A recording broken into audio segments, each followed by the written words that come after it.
You cannot make other people happy. I'll say that again because it's important. You cannot make other people happy. It's a fool's errand.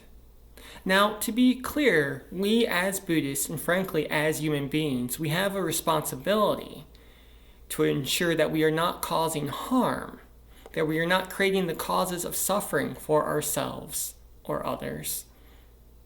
But that's very different than trying to make people happy, which again, we cannot do. And the reason for that is multifaceted. First, if we're being honest, frankly, we don't know how to make ourselves happy half the time. So it's a bit silly and frankly a bit prideful to think that we know how to make other people happy. And we can drive ourselves insane trying to find the exact course of actions or the exact words to use to ensure their happiness. In addition to that, we need to understand that our emotional state and the emotional state of others is the direct result of karma. Karma is simply understood as cause and effect. Our actions, our speech, our livelihood, our emotions all serve to plant karmic seeds in the world. And when the moment is correct, when conditions are right, those seeds grow and manifest in our daily lives.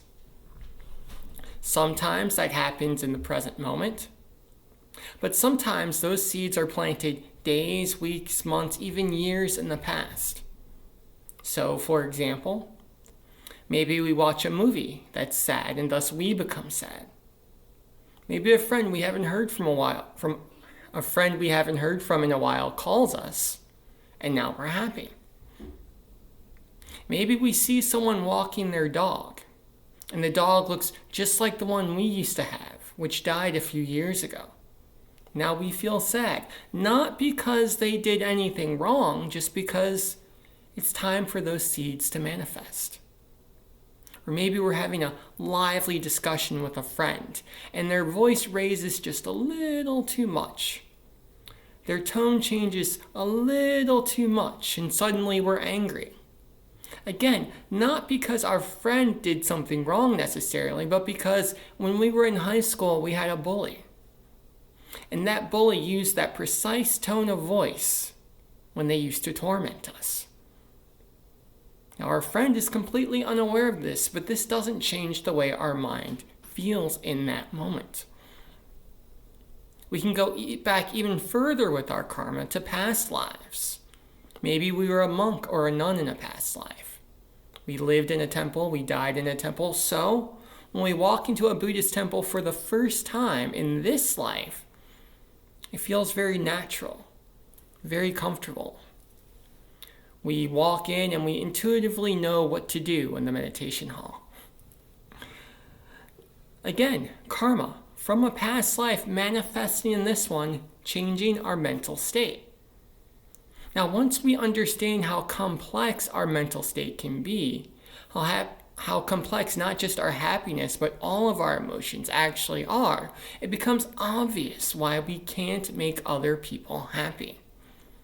Because there's just too much complexity coming into the mix. More than that, it's dangerous because if we're being honest, I believe a lot of this drive we have to make others happy has less to do with altruism and more to do with control. Their emotional state is making us uncomfortable, so we're going to find a way to change it. Best case scenario, we do make them happy momentarily, but the feeling goes away, as feelings always do, because everything is impermanent in the world. Or maybe we fail in our attempt, and now we feel a bit of resentment. We're trying our best. We're being nice. We gave them a gift. We planned the perfect day, and they're still not feeling the way we want them to feel. Instead of creating happiness, we've just created more suffering for them and for us. So we do not try to make others happy in Buddhism. Instead, what we try to do is ensure that through our behavior, we are not creating the causes of suffering. Do no harm, so to speak. And how do we do this? the same way we do everything in Buddhism with the Four Noble Truths and the Noble Eightfold Path. By simply adhering to the tenets of right speech, right action, and right livelihood specifically, by engaging in right effort, right mindfulness, and right concentration so we can study our own minds and figure out what's going on there, what we can do is figure out what we can do in the moment to not make things worse, which frankly is a lot simpler. It's hard to figure out exactly what to say to someone to make them happy, but it's easy to figure out what to say to them to not make them unhappy. Generally, you can't go wrong with being polite. Hello, how are you? Please, thank you. It's very hard to figure out exactly how to behave to make someone happy, but again, you can't go wrong with right action. Being respectful of people's personal space, cleaning up after yourself when you're done in a specific area, by ensuring that we are not creating the causes of suffering in other people's lives, we eliminate suffering, or at least reduce it, not only in their lives, but in our lives as well. Ironically, when we stop trying to make other people happy, we increase the possibility of both them experiencing happiness and us as well.